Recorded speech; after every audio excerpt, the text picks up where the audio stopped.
What's going on, guys? I'm here today to give you guys kind of an update on my intermittent fasting trial. It's been good. It was definitely a challenge for me, and this is day 5 now, so I started on Monday and this is Friday. And to be honest, it'll probably be my last day. So, a couple reasons being. First and foremost, timeline of it. I don't think I really am giving myself enough time to adjust because it's not something I want to incorporate into my life regularly. And so I haven't gotten used not to eating like on a regular basis. And so it's made it really tough because instead of having that mental focus and clarity that a lot of people talk about with it for those, first hours of the day, for instance, for me, it'd be from when I wake up, it depends, but on average, like 7 o'clock in the morning to 1 o'clock when I have my first meal.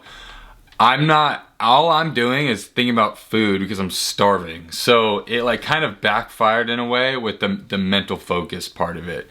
So that's kind of main reason number 1. Number 2 is because it's hard for me when I switch my schedule up to adjust to that. So for instance, I had a workout I had to do first thing in the morning the other day, and then I have one tomorrow today for reference, like I mentioned, it's Friday, so tomorrow's Saturday, and I usually like to get a meal in or like a meal and a half and then go train. It's just kind of how it fits my schedule. I like to get it done on the weekends, not have it just being pushed back and look forward to. On the weekends I like to get it in, get it done, and then hit my day and enjoy my time off. So that's another example of a day where it's tough because you're not supposed to be eating, your first meal for a certain amount of time.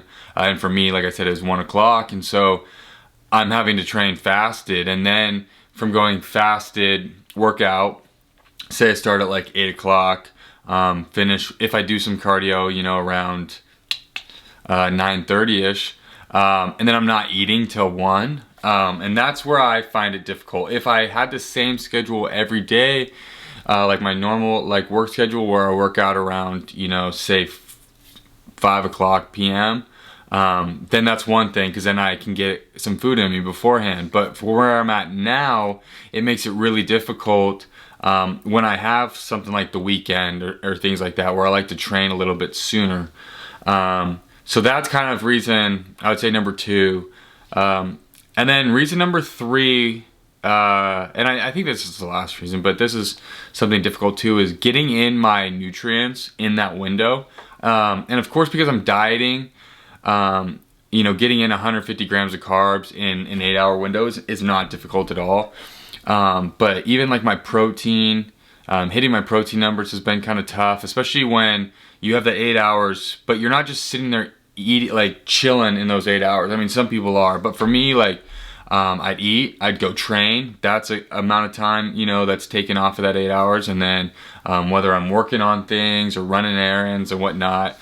So that makes it tough too, because then I'm having to fit in my protein, which is definitely a lot harder to get down, than like carbs and fats, So that's another thing, is getting all my nutrients in that window. So that's another, and the last reason why I think I'm good on it, to be honest. I mean, I gave it a shot and it was cool, but I really didn't enjoy it at all. It didn't make my dieting easier because just for the first, 8 hours of the day or whatever, I was just starving thinking about food. And then also too, like tomorrow is going to be a high carb day for me, and it would be a lot more difficult to be getting in, not only having trouble getting my protein in, but then also all of my food in general, carbs and fats as well. I just don't prefer it, and I'm sure somebody would say like I just didn't give it like the full shot or whatever, and that's okay. I don't really care to. I gave it a couple days, gave it a shot, saw how I was feeling, saw if I noticed any like mental, clarity differences and focus things and stuff like that. And it's probably similar to keto, where you just your body has to get used to it. Not similar scientifically, but at least mentally, right? Where you start to build up a mental understanding of how you're eating, And so I I probably didn't give it enough time, but that's okay, just because of where I'm at right now, and for the purpose I was trying to do it was really just to make my diet easier, and it didn't do that at all. So, and my camera battery died. So basically what I was saying, gist of it all, that was the YouTube God saying, get to the point, dude. Done with intermittent fasting, gave it a shot, probably not a fair shot, but just doesn't fit what I'm trying to do right now. So just gonna go about my diet as normally planned. I only got, like I said, a week left for my birthday, and then a week left for Olympia. So excited for that, and then after that time it's grow. So just gotta be shredded for about 2 more weeks, while still enjoying some food, like I said, on my birthday and there at Olympia. I'm sure there's gonna be some bomb food. So we'll see, and I'll keep you guys posted on kind of what my next moves are and how the diet's going. But for now, intermittent fasting's just not where it's at for me. So about to go in, I'm in the gym parking lot right now, about to go train some shoulders. That workout is coming next. And you know, just do what you normally do. Like, subscribe, you know what to do. See you guys next time. Okay, so how I've talked about before, with any chest and shoulder workouts, I usually start with this rotator cuff warm up. Just get everything moving, get the blood flowing. And shoulders are something I don't really play about, you know. I see a lot of guys who have struggled with longevity because they don't warm up properly, or they don't take care of their joints, and shoulders are a big one. Like I just said, not only for shoulders specifically, but for chest. I know some guys feel it when they do back as well. Shoulder mobility for squats, you know. Shoulders are no joke, and they will put you out and have no problem doing so. So take care of your shoulders, guys.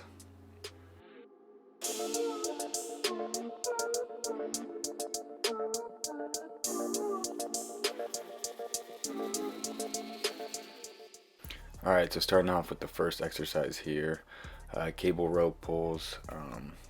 Towards kind of about the eye level is where I like to keep it, maybe the forehead. Just as long as you're driving those elbows back, keeping them high so it's not a back exercise. And like I said, pulling through the rear delts. And if you have trouble kind of figuring that out, look them up, look where you should be feeling it, or have a buddy or friend tap on them while you're performing the exercise. That can be a good key also. Still rocking the pump cover here. I always say, a long sleeve or a zip up is my favorite. So it just helps me warm up, get a sweat going a little bit. Speaking of that, 2 pre-exhaust sets here, so 2 sets to 20. You don't have to go super heavy, but really just getting the side delts now involved. Getting them pumped, getting the blood flowing.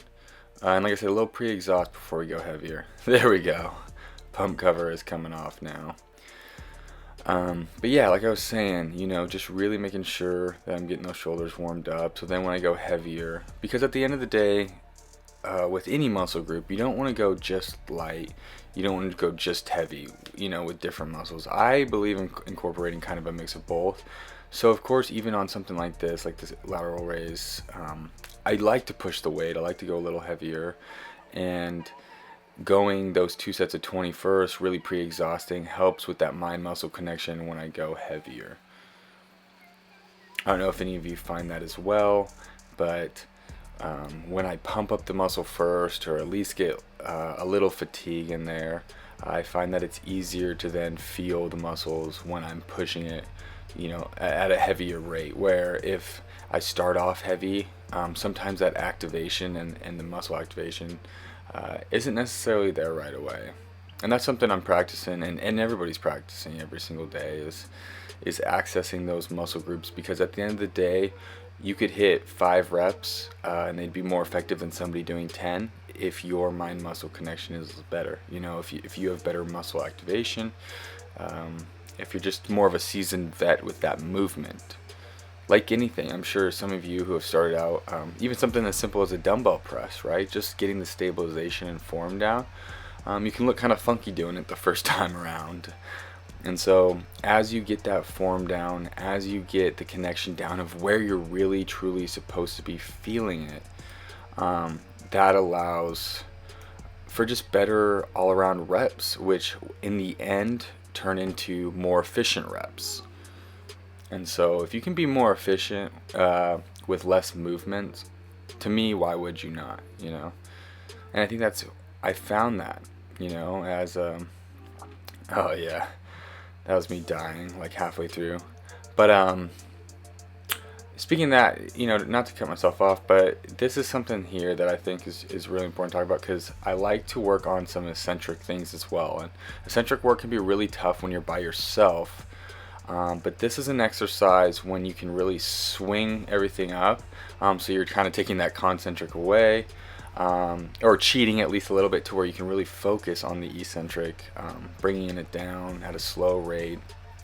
I know I've talked about this before, but your body is actually slower in the eccentric, and you're able to provide more tension on the muscle. So if you can do a couple more reps because of the eccentric, or if you can provide, you know, a little more stimulus to the muscle by performing eccentric reps, that stuff all adds up eventually, you know. So I've been trying to incorporate a little eccentric work into all of my exercises, and let me tell you, this one is no joke. As you can see, I think I barely have the 17.5s, and that was tough. So really kind of focusing on that. And like I said, it's tough sometimes when you're by yourself. Ideally, in that situation, I would have liked to have somebody under my arms pushing them back up. But being able to cheat on that movement was just enough to where it allowed me some forced reps on the eccentric, and be able to get it up to then head back down. So here we have some Arnold presses with some front raises.